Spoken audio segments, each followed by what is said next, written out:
Hello and welcome, Reds, to a post-match video analysis. I'm your host, Jack McIndoe, and I'll be breaking down all the Liverpool match yesterday against Wolverhampton Wanderers. 2-1 win. It was okay-ish, really, to say the least. We're going to pick out the positives and the negatives, really, from this game as well, Reds. But if you've picked up on anything that I have not picked up on yesterday, I know there'll be plenty that you watching or listening did analyse the game yourselves. Do let us know your thoughts in the comment section below as well, Reds, and really get involved in the comments. What didn't you like? What do you want to see very much improved off the back of not just the Wolves game, but in terms of the last couple of weeks, last couple of months, when you've personally analysed the game as well. And do let us know in the comment section below, and I very much I will read through every single one of the comments as well, and very much, even if you do pick up on, we could do some possible new videos in the future as well, Reds, off the back of your comments, really, with regards to your analysis. It's all well and good me having a little analyse, but we're very interested in, there's so many thousands and millions of Liverpool fans out there, and it'd be interesting to see your own analysis as well. Do let us know in the comment section below as well, Reds. But yeah, I've just picked up my little bits anyway, for what it's worth, and just going to go through the shape of this Liverpool side against Wolves, what did work for me personally and what didn't work.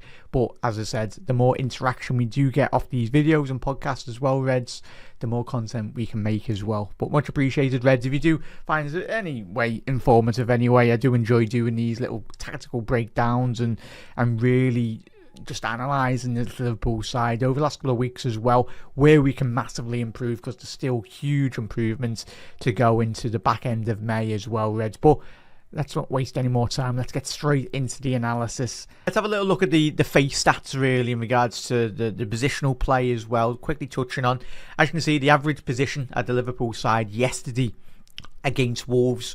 Fullbacks really nice, high and wide, really stretching that Wolves back line. I think it's refreshing to have Frimpong back into the team. Offers us so much, and I think, as we will speak about on today's episode, is that ability to break the lines from the fullbacks. Want it a bit more consistently, but it's early signs, really, and I think main thing for Frimpong, stay fit, la. Anyway, obviously the pockets of play you can see from Ryan Gravenberch. Ekitike coming really deep. Anyone that watched him in the Bundesliga, that's exactly where he likes to thrive, really, dropping in deep, transitioning the ball, and as we'll analyse the goal back in, where he really done well for the Floody and Wirtz goal, but we'll get to that in a sec anyway.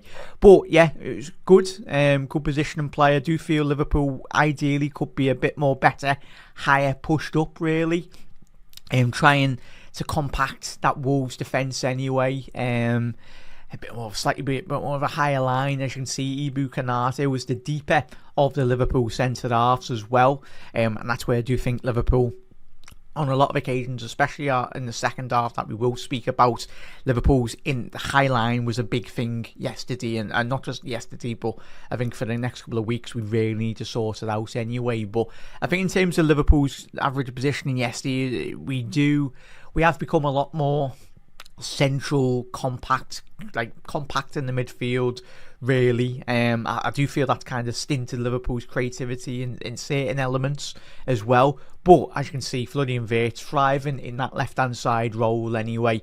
Even though Arne spoke about at the beginning of the year, Flo coming in as a number 10, but at the minute, it's a completely different team when Cody Gakpo's not on that left-hand channel as well. It really works at the minute, and this is what it's all about in terms of the building that partnership between Kerkez, Frimpong as well. As you can see from the average positions in terms of the passing diagrams as well, passes completed, you can see from the key passes, successful passes, this is from Kerkez and Frimpong. There's a lot of the movement going down that left hand side as well, and it's really refreshing, something that we can look forward to in the coming season as well, and coming seasons past this year as well.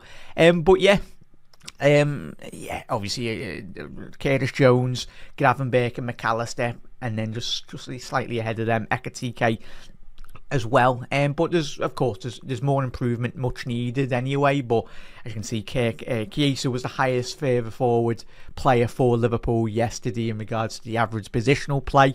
Of course, he was looked at, could have done with a bit more in terms of him trying to stretch that Wolves back line, but it's obviously it's the first match he's come back in, well, first Premier League start that he's had all season anyway. So I think would love to him to have scored a hat-trick, but you've got to be realistic in terms of him being up to match fitness and match readiness as well. That eventually come hopefully quicker rather than later anyway. But in terms of looking at the face stats, in the first numbers anyway, just quickly going through these. Liverpool, 76% possession to Wolves' 24. Average expected goals, 1.18 compared to Wolves' 0.06. Total shots, 8-3. Liverpool shots on target, 2-1. And then obviously big chances for Liverpool, 1-0 as well. Passing accuracy much better in the first half. We'll speak about the second half, don't worry. Passing accuracy 90 to Wolves is 71 as well. Done well in regards to limiting Wolves, as you can see from the shot map here, to no shots in the first opening half inside the penalty area. So all their Wolves shots, the 3 shots that they had, they were all outside Liverpool's penalty area. That is exactly where you want an opposition team to be shooting from anyway. If an opposition team scores an absolute worldie from 30 yards, can't really do much about it anyway. But in terms of Liverpool's shot map anyway, the 2 goals come inside the penalty area, of course they did. But yeah, I'd like to see a bit more of an active shot map, if I'm being honest. With all that possession, I think Liverpool have really failed in recent weeks to fully convert. Like 76% possession, that is a lot of possession, and even only having 2 shots on target in the opening 45 minutes plus the added time as well, it's not frankly good enough. Get straight into obviously a little breakdown of the first half in regards to obviously the action periods of the game.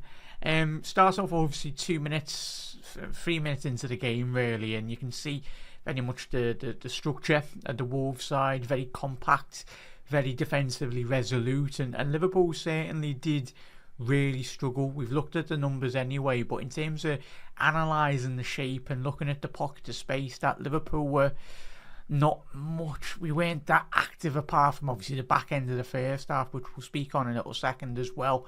But as you can see here, some of the images, obviously in the 2 minutes 55, you look at Liverpool keeping all the possession as well, and you go on to the second frame. This Florian Wirtz ball to the right-hand channel was a thing that Liverpool will succumb to in the next couple of months, next couple of years as well, trying to get Florian Wirtz on the ball as much as we possibly can.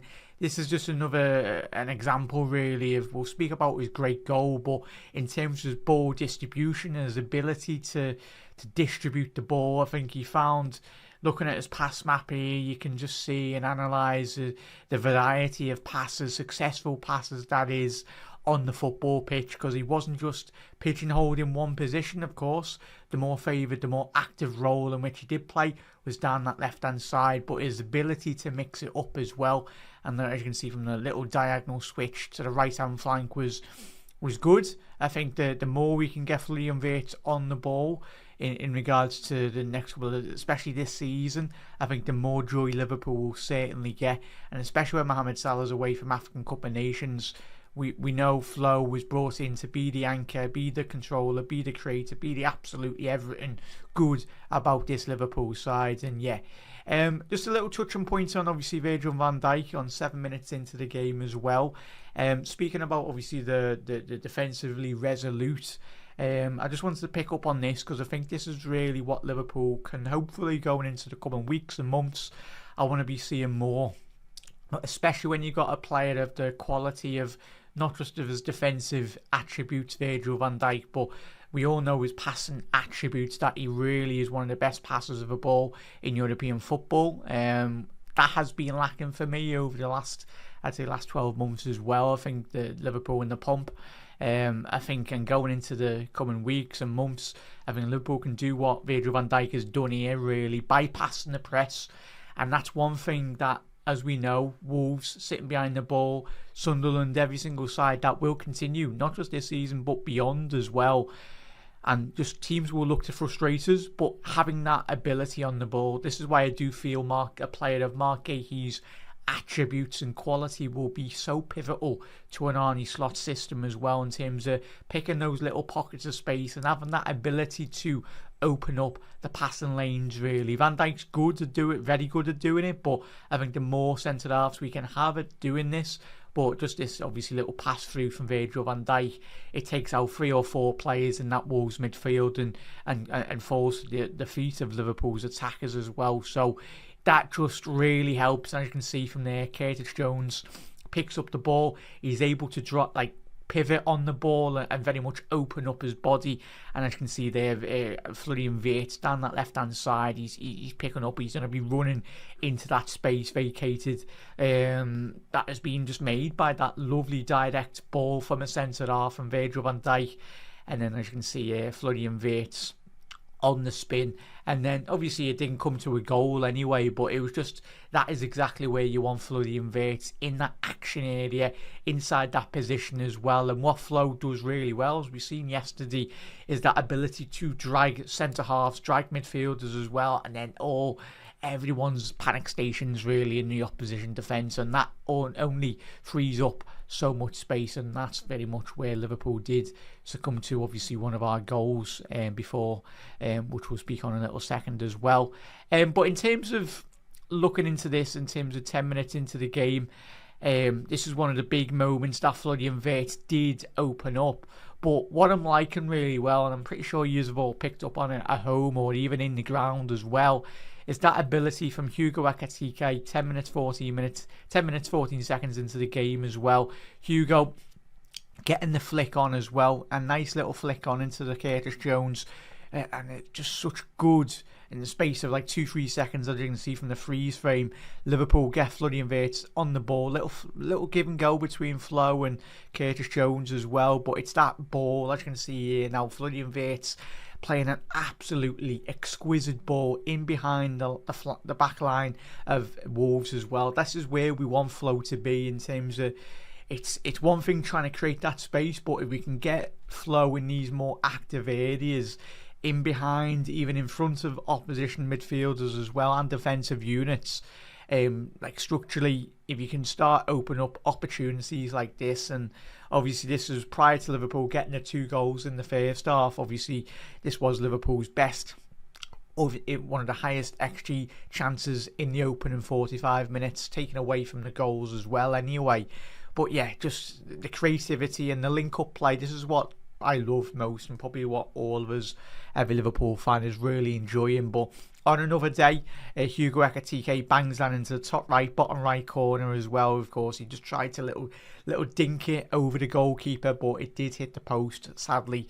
But this is what we want, and this is where we want Ekitike. But I think the more, I think obviously we all, especially my generation of Liverpool fan, we grew up watching Steven Gerrard and Torres, and that link-up play was something else, really. Gerrard could turn on a sixpence, pop a ball 20-30 yards over the opposition defence, and let's hope, I tell you, even if Ekitike and Flo can even match half of that chemistry Torres and Gerrard did have back in the pump anyway, then I think we'll be very good going into the next couple of months, next couple of seasons as well. But in terms of just analysing, so more of that, Reds, if we possibly can, get an Ekitike into these danger areas. And I do include, of course, Isaac as well, just obviously with his injury. But the more opportunities we can get Hugo into these advanced positions, but it's all about getting Florian Wirtz on the ball, getting Salah when he comes back from AFCON, getting him in those more active positions, freeing up the space from them from a positional point of view. And then that's what Salah done really well last year, didn't he, in terms of exploiting that space. But in terms of analysing very much the build-up play from Liverpool's first goal, of course, it was really good. And I want to single out really Mpong as well, though, chat. I think that his role in this build-up was absolutely tremendous. And I think in terms of the weeks to come as well, I think Liverpool's fullbacks need to be a lot more active in terms of that creativity, in terms of creating those deep lying penetrating runs or even stretching opposition teams as well. Now, but you look at obviously Jeremy Frimpong, the position in which he does pick up here, 25 yards from goal anyway, but it's one of his biggest attributes, as we knew bringing him into from the Bundesliga, from that great Bayer Leverkusen side that was very successful. But Jeremy just needs to stay fit, as we all know anyway. But it's not just Frimpong, but certainly Kerkez. You look at the position of Milos Kerkez. He's inside the penalty area. That's where we're wanting. That's where Kerkez excelled at Bournemouth last season in terms of inside the penalty area. But his ability to break the lines and get in the penalty box, I don't think we've seen that enough at Liverpool so far. Obviously it's only early stages anyway, but it's adapting to the formation, the league, and new players as well. Not new league, is new colleagues, sorry. That is Kerkez. But the more we have these two in the start 11, the chemistry, their understanding when one needs to go, when one needs to tuck into that centre-back position as well, vice versa, or even in some transitions like this goal, you're looking at where Kerkez is, his positional play does really well, but it's all about Frimpong in terms of him breaking the line, getting in behind the opposition of Wolves here. And on the face value of it, when you were watching a game, it's like, oh, what a great pass. But I tell you what, Reds, a fantastic breaking of the lines from Frimpong, but having that ability to then create that passing lane, creating that opportunity, and very much teeing up his Liverpool colleague as well, his Dutch colleague as well, in terms of Ryan Gravenberch. Something that obviously the Dutch national side have done really well, of course.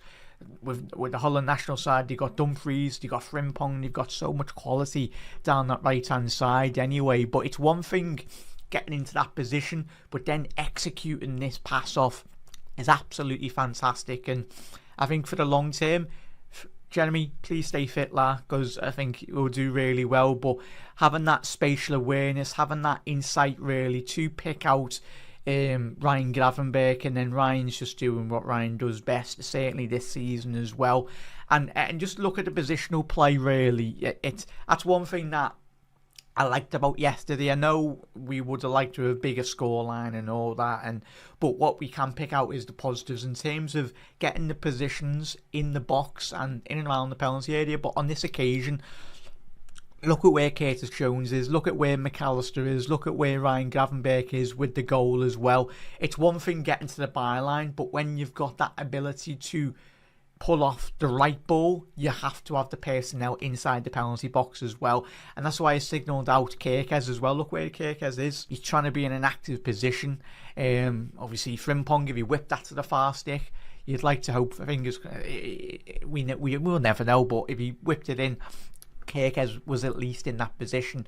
But it's having that hindsight really, and the ability to pick out the midfielders. But just looking at that quickly from a different angle on the 41st minute and 3 seconds, Frimpong from a different angle, look at where he picks up that ball.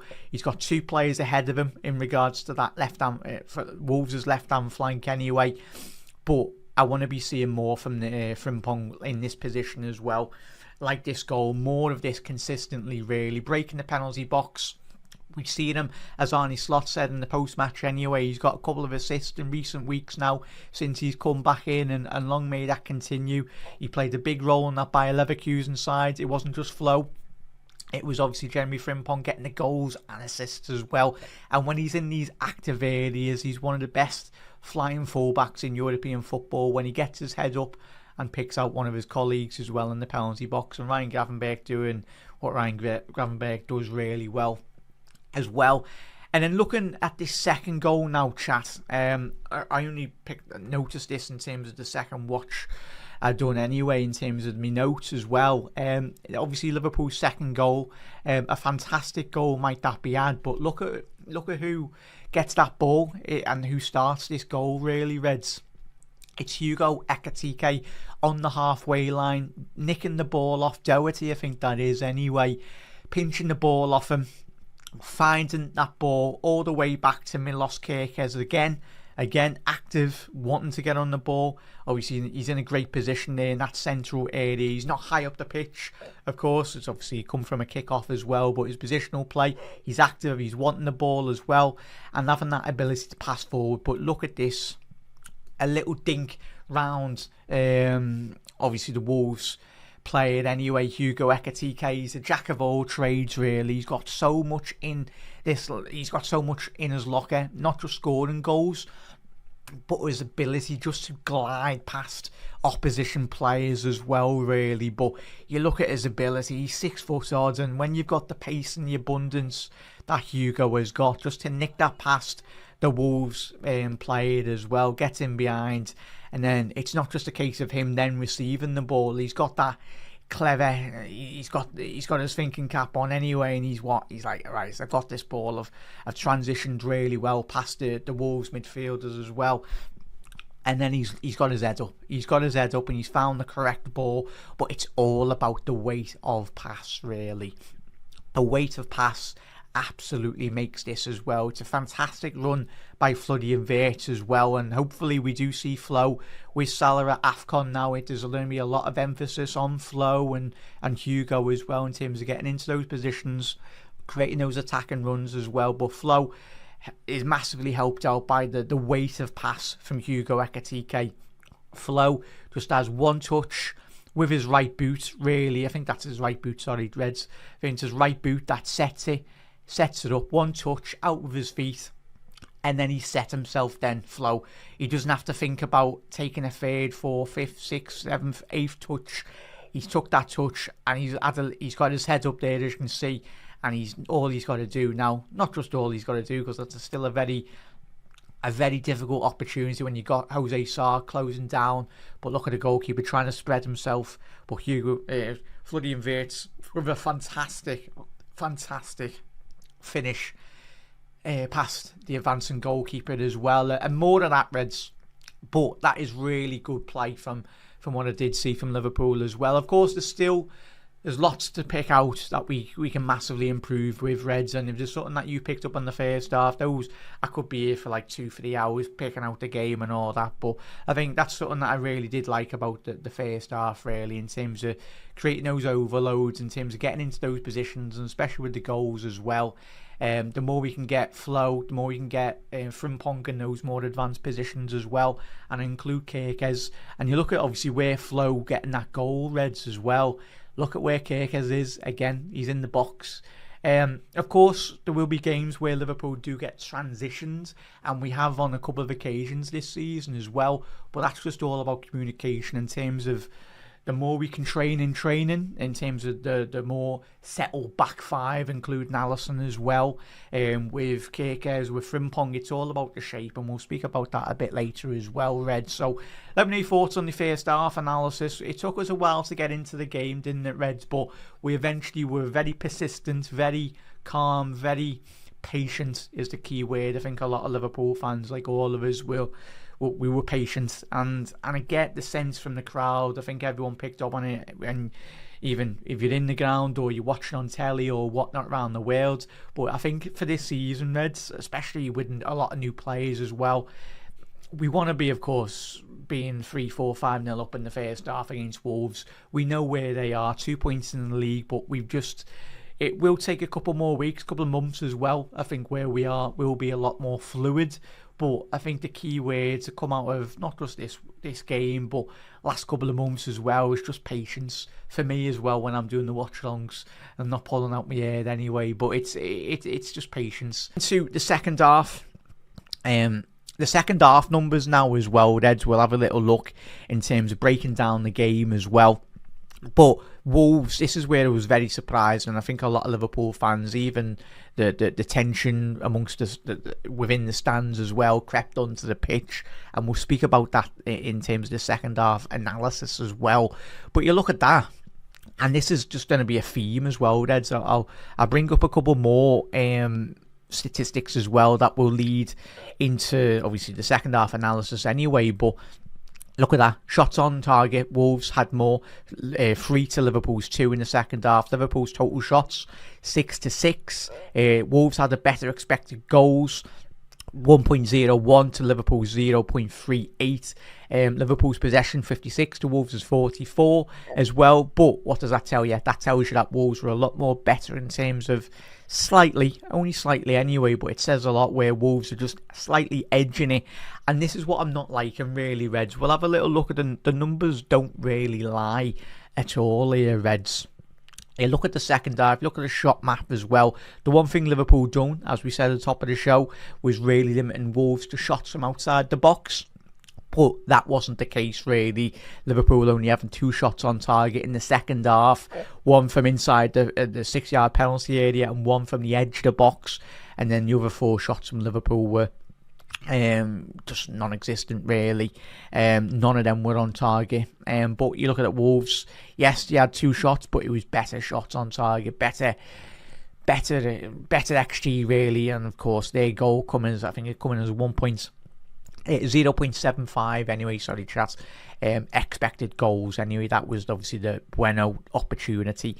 But I want to bring to your attention regards to the statistics of the second half periods of Liverpool games really, Reds. When I was looking at this, I was, not that we're not surprised, but second halves really need to be identified and fully addressed.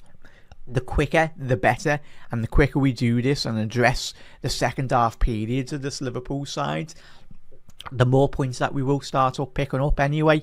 We've just had a little look at the Wolves numbers anyway, haven't we, in terms of the second half numbers. But what I'm going to go through is some of the second half numbers of the games that we've had recently.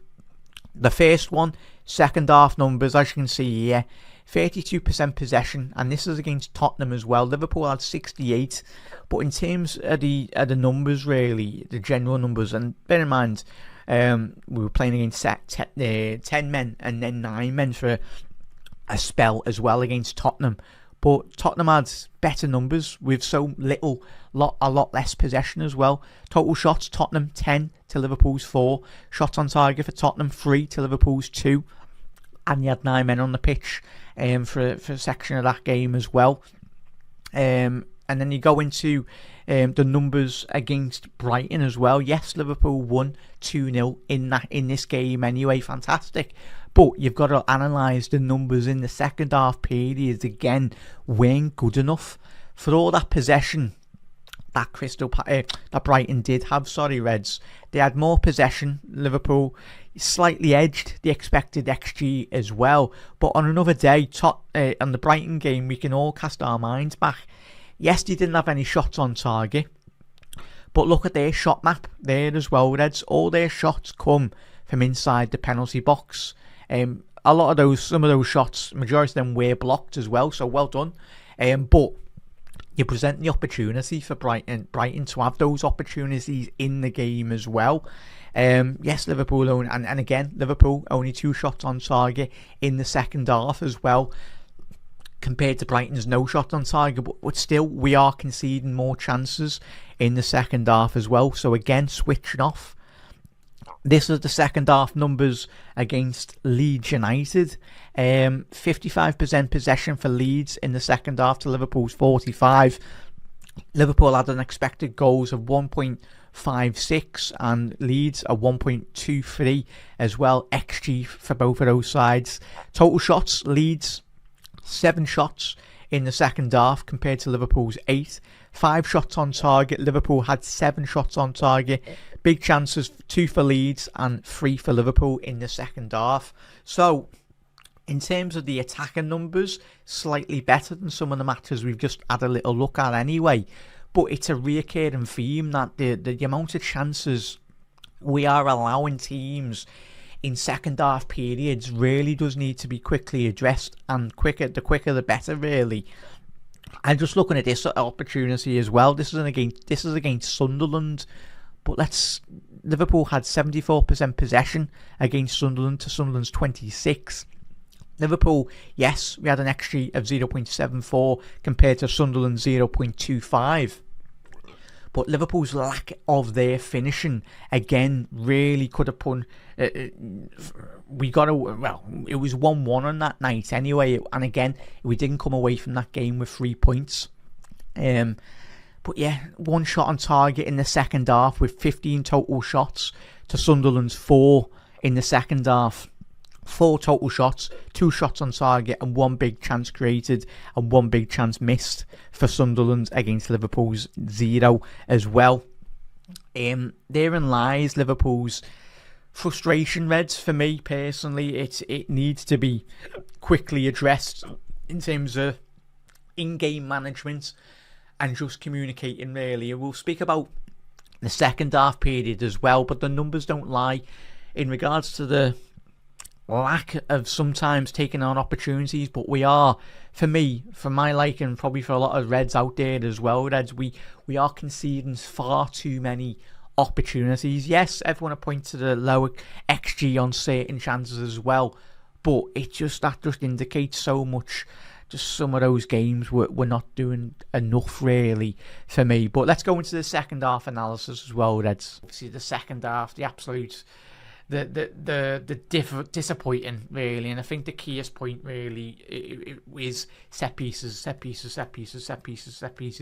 Liverpool's kryptonite this season has certainly been defending set pieces and attacking set pieces as well. I think we're on a -9 deficit in terms of goals conceded from set pieces, and that's not good enough. I think if you flip that on its head, and you've got a +9 goals from set pieces and everything, then I think we'll be in Arsenal's position as well in the league. I know I joke a lot about Arsenal scoring from set pieces, but I'll tell you what, I think every Liverpool fan, all of us, would snap your hand off for a couple of goals this season from a set piece and the ability to actually structurally defend. Because just looking at this now as well, we know Liverpool's second half momentum. We looked at it at the beginning of the episode as well.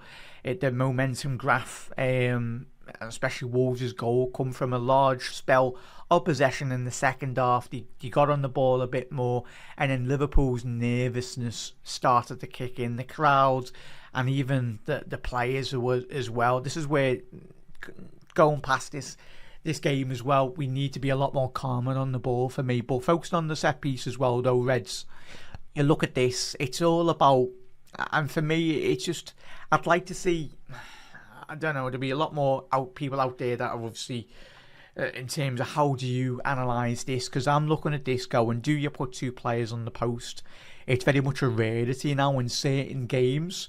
We know zonal marking and man-to-man marking, you can either do a mix, what you want to do, and I think Liverpool so far this season have been caught up in a bit of everything really. There's no one on the posts, but for me, when I'm analysing this back really, I do feel that Liverpool are a bit more active on the post as well. Looking at this second frame as well, obviously in the 51st minute, 41 seconds, obviously Bueno on the penalty spot, he's got no pressure at all.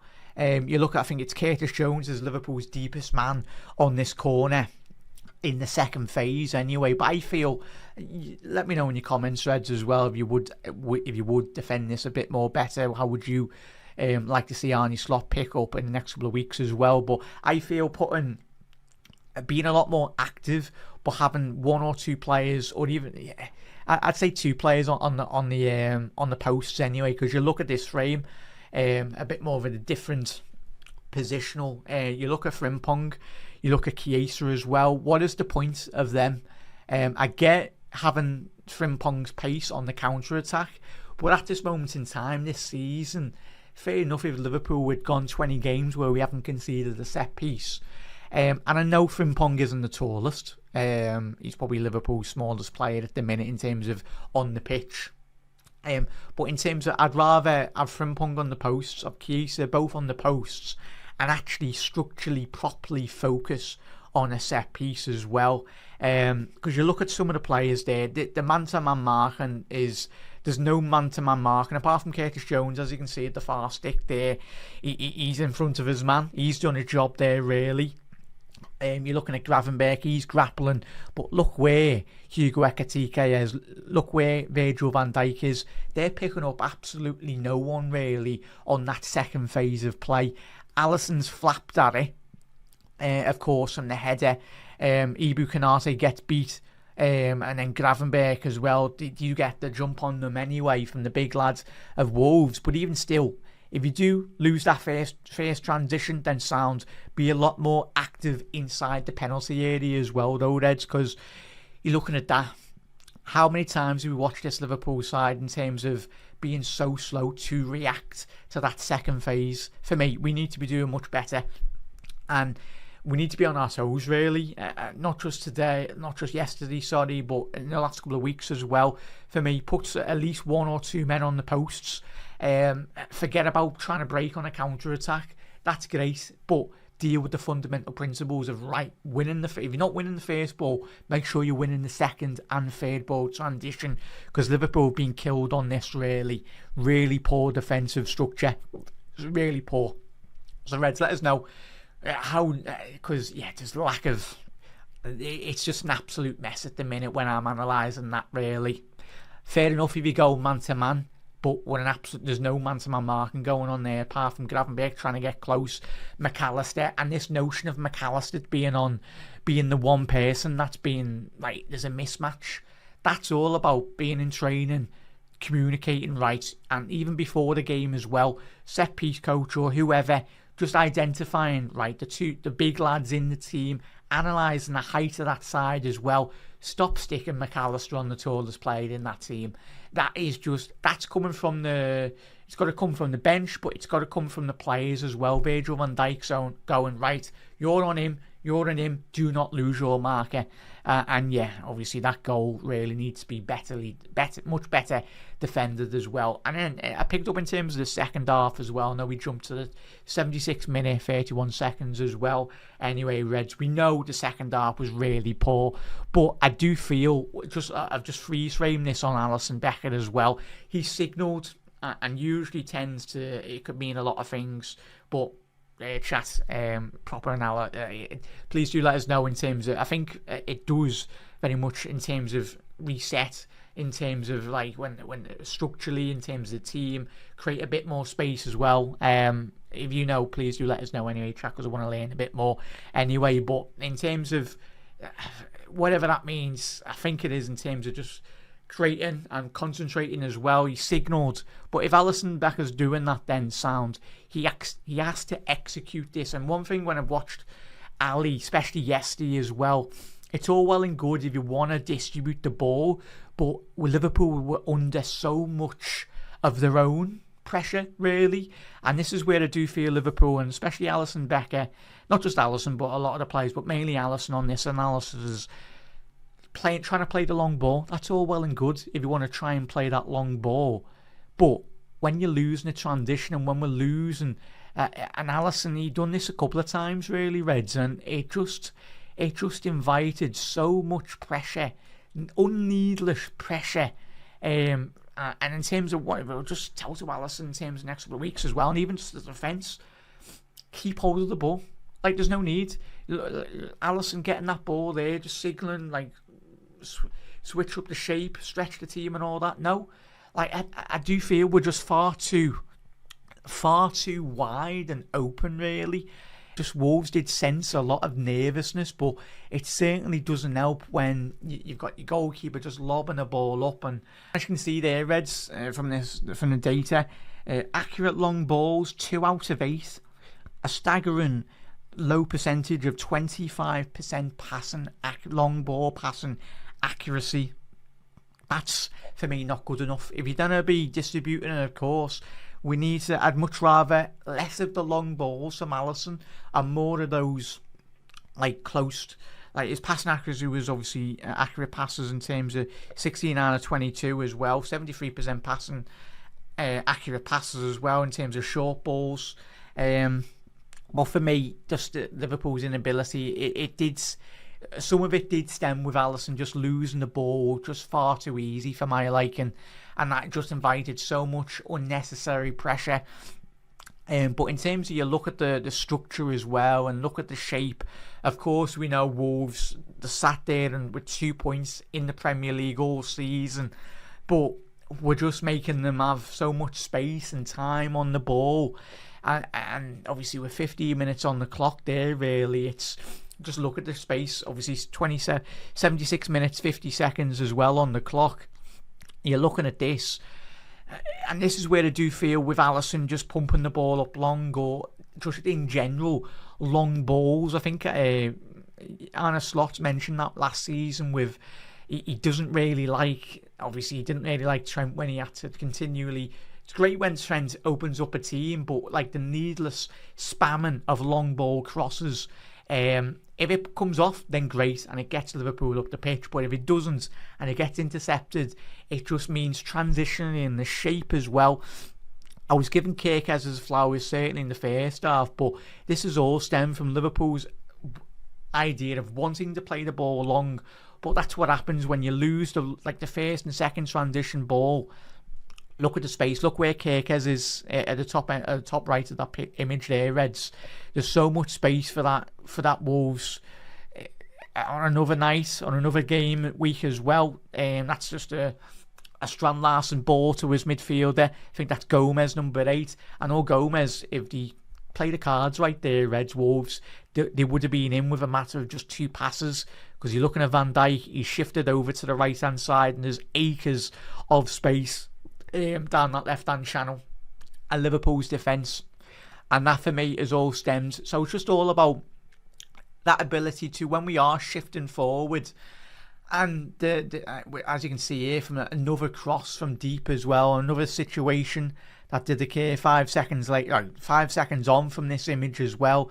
Kirkes, yes, gets back into shape, but look at the positional play from Virgil van Dijk here.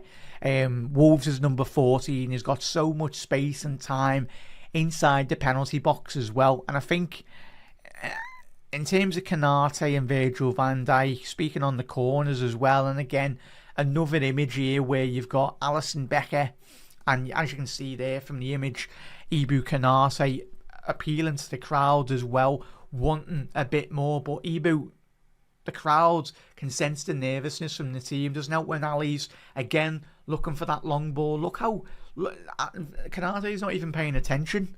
Like, look how much space there is amongst all the Liverpool team. For me, not just for Wolves, but especially going to the next couple of weeks as well, if we're in this situation where we're 2-0 up, 2-1 up, or as well 3-2 or whatever it is, vice versa, just for me, we need to be a lot more compact at the minute. It's all well and good trying to get the long ball, but just be a lot more. It's just all about communication and just analysing the games. The players themselves are so intelligent sometimes. They can be on a football pitch as well. They're all clever clogs in terms of what they can do on the ball, but it's just lack of communication for me, really. Like, the space that we allowed Wolves to open up, really, and Liverpool just vacated so much of the space. It was just very surprising, and it's alarming, really, in regards to how much space Liverpool were just freely allowing Wolves to attack. And that's where the nervousness very much did come from the Anfield crowd and all of us watching yesterday, because it's just very frustrating, really, because you look at this freeze frame, 82 minutes in, 19 seconds now. Like, again, Wolves have got literally the tails up, really. They're wanting to hunt in packs, they're wanting to try and create those opportunities as well, but this is all stemming from so much disjointedness, really, from Liverpool, just trying to play so quick. If it's not on, just be a lot more defensively controlled, control the game. This is where Liverpool excelled last season, is controlling the space, controlling the time, and dictating the ebb and flow of the game, really, from a structural point of view. Because you can't always play. If you can't, then go backwards, at least go sideways and just regain possession. And that's where one of the most frustrating things come about the Tottenham game last week as well, where you're playing 89 men. All the heads have absolutely gone. And it was very similar in points as well against Wolves yesterday, in terms of, again, a long search and ball. And this is coming from Conor Bradley, who's obviously on the pitch now as well. The first transition, and again, story of Liverpool's season, really, so far, losing the second transition. So as you can see there from that frame, Bradley clears it on the 82nd minute and 50 seconds. He clears it, and then it's straight to a Wolves player there, Reds. And look at the space, look at the time. He's got 10-15 yards in front of him that he can travel. But for me, I don't know how you feel, Reds, but for me, one of the most frustrating things, and this is where they do come in terms of Liverpool's defensive line as well. Look at this defensive line. It's an absolute shambles. The deepest player for Liverpool is Ibu Konate there. Look at where Frimpong is and look at where Kirkez is. Kirkez are. They're our fullbacks. And again, obviously, it's all about phases of play and obviously transitioning balls into the penalty box as well. But this all comes from Virgil van Dijk's got to be doing much better in terms of structurally demanding more from not just his defenders but his midfielders as well. And it was the theme against Tottenham as well. We had 9 men, and we were playing against 9 men last week against Tottenham, but we're playing against 11 men here. It's a combination of real poor understanding and just poor communication. But someone needs to grab the game by the scruff of the neck, and it needed to have been Virgil van Dijk for me. Like, that defensive line is far too deep for my liking, really. Yes, if Wolves are piling a couple more players, look, they've got like 1, 2, 3, 4 players into the penalty box or trying to break the penalty box. But they're only trying to do that because Liverpool's defensive line is a 6s and 7s. Look at where Konate is. What an absolute mess. And in terms of not just off the back of this, I'm hoping the technical staff are really just analysing little phases of play like this. This can't continue, because if it does, then we're just going to be continuing doing, yes, we won the game, great, but even when you're winning games, there's always still areas of improvement. And the defensive line, for the Virgil van Dijk, the captain, the leader, the legend that he is, he needs to marshal his troops much more better for my when I'm looking, just analysing that really. And you could probably pick out a couple of those moments very similar as well. And this is just a story of Liverpool's season so far, and this is probably the final point I want to break out really in regards to this is the Conor Bradley opportunity. It all stems from Liverpool having a throw-in our own half. As you can see, Liverpool down the left-hand flank, we have a throw-in. So what do we do with the throw-in? We go forward, we play it, we lose the possession on the halfway line as well. Second phase lost again. And now Wolves transition down that right-hand side. Then there's an overload down that right-hand side. There's more Wolves players down that right-hand side. But let's not forget, Reds, this is all stemmed from a Liverpool throw-in. It's either set pieces poorly, but even throwing so far this season we've been so poor as well. Like, this has all come from a throw-in. But look again the line of Liverpool so far this season. But in this game last night, look at where Virgil van Dijk is. Look at where Ibu Konate is as well. That's a 2-on-1. You'd think from that position Virgil van Dijk has got it, but Ibu then shifts over. That's communication. Communicate better, lads, please, in terms of the coming weeks as well. So those two have ball watched. They've been dragged out by Strand Larsen, and if it wasn't for Conor Bradley, like it was with Chiesa a couple of weeks ago at Anfield, in terms of it just last ditch again, we shouldn't be doing this at 85 minutes into the game. Yes, opposition teams do create opportunities, but if it's a Wolves player that blasts it from 35 yards and it's an absolute goal of the season contender, then sound. But when it's something like this, structurally all about your shape and just losing a second and third ball and then just getting dragged out, just think, lads, think about where that second phase and the third ball, where's that ball going to end up playing? Because look at where Ibu is now. Ibu's ahead of Van Dijk in that position, in that freeze frame there, Reds, as well. And if it wasn't for Conor Bradley, Liverpool again would have fluffed our lines for another opportunity like we have on many of occasions so far this season. But, and the final point as well, I think it is Reds that wants to mention as well, is very much game management. I mentioned it on the watch along yesterday as well. But Curtis Jones, and this is what I want to be seeing more in regards better understanding of the game metrics, really, in terms of understanding, looking at the clock, or just someone from the bench to say, or just a calmness. But should be coming like from communicating from all of them. If you're getting fouled, go slow down the game as well. Not wasting time. But if you're in a winning position, even if this game's still 2-0, and this is where it comes back to Liverpool trying to play in it a million miles an hour, there's no need for it. And especially, as we've already said today's episode, where Liverpool are just so fragile in regards to not just keeping hold of the ball. It's just crazy. But more of that from Curtis.